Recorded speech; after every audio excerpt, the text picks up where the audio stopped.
Hi, how's it going? I'm Marty with SBM Visuals, and I want to say thank you for stopping by to watch this beginner video.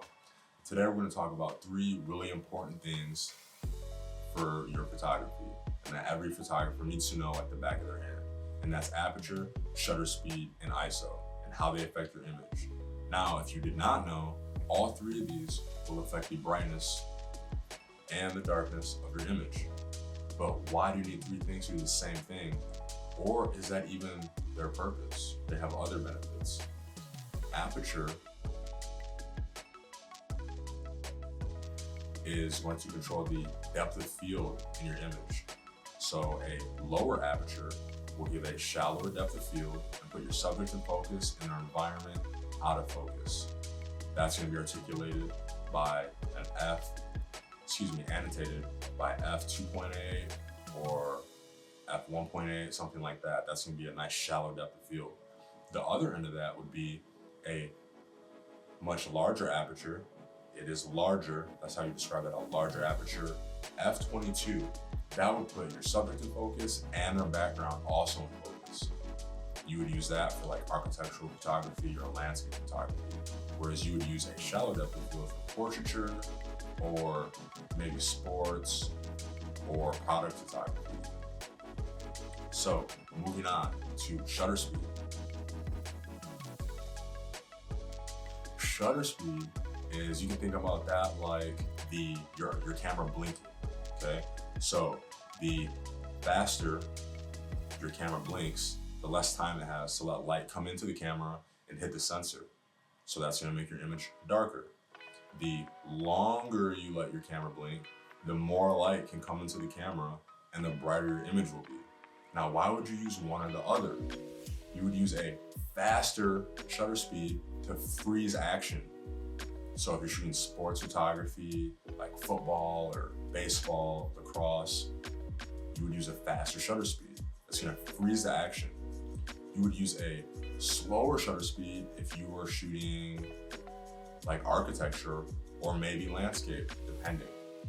This is gonna allow the shutter to be open for a longer period of time and let more light in. Now, the catch to that, if you leave your shutter open for too long, then your image will come out extremely blurry. So that's the catch to those 2. But they do also control the lightness and darkness of your image. But that's not all it does. Moving on to the third one, ISO. ISO is different from the first 2 because ISO is happening in the body of your camera, whereas the first 2 are happening in the lens of your camera. So ISO is going to control how sensitive the sensor inside your camera body is to light and how much light it needs to create the correct exposure for your image. So the lower your ISO is, the more light is needed to hit your sensor to create the correct exposure. The higher your ISO is, the less light is needed. What usually happens with this is you'll turn your ISO up probably too high and your image will just be white. It'll be way too bright, you can't see anything. Or if your ISO is too low, your image will just be black and you can't see anything.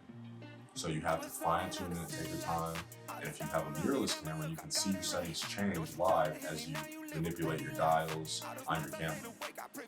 If you have a DSLR, and it's not a higher end DSLR, you're not gonna see these until you take the image, and then you can just adjust them accordingly from there.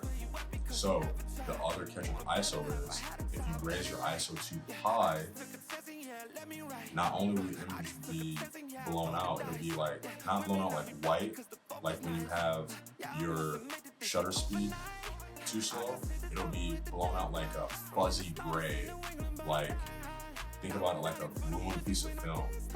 A lot of people use high ISO to get like that film effect in their imagery. So if that's what you're going for, then sure, it's a cool thing. If it's not the intended purpose, then you have to watch out for that. So those are the 3 main things. So I hope that explains. And just to cover them right quick, we had aperture, shutter speed, and ISO. And if you have your camera in front of you, or you already have a camera, I suggest that you can just walk around your house and set your focus on something and just manipulate those different settings and see how they affect the image. And that's it for today, guys. So as always, well, first I want to say thank you for stopping by, and if you want to, you can subscribe, whatever. And as always, the interesting anywhere.